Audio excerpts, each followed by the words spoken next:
Bharatiya Janata party తరఫు నుంచి శ్రీ సోము వీర్రాజు గారిని పార్టీ శాసనమండలికి పంపించడం అనేది చాలా ఆనందంగా ఉంది.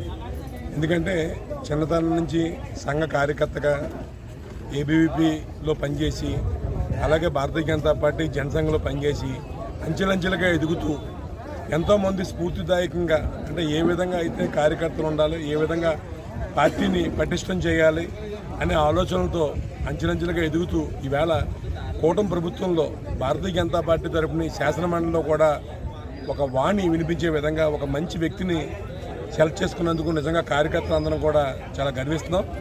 మరి ప్రజలందరూ కూడా తెలుసుకోవాల్సింది ఏంటంటే భారతీయ జనతా పార్టీ ఎవరైతే ప్రజల కోసం పాటుపడతారో అటువంటి వ్యక్తుల్ని ఎన్నుకుంటారనేది దీని ఉదాహరణగా తీసుకుని మరొకసారి సోము వీర్రాజు గారికి భారతీయ జనతా పార్టీ కార్యకర్తల తరఫున అభినందనలు తెలియజేస్తున్నాను.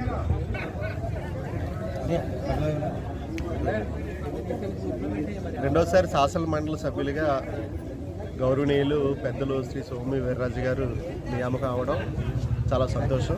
ఎందుకంటే 40 సంవత్సరాల రాజకీయ వ్యవస్థలో ఆంధ్రప్రదేశ్లో వారికి ఉన్నటువంటి అనుభవం ఈ రాష్ట్ర అభివృద్ధికి చాలా ఉపయోగపడుతుంది అనేటువంటి ఆలోచనతోటి తీసుకున్నటువంటి నిర్ణయం.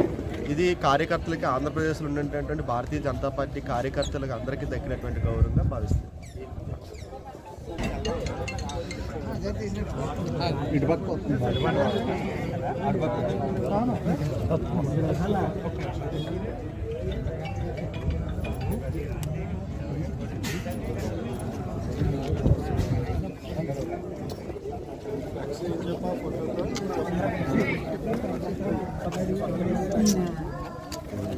మన దగ్గర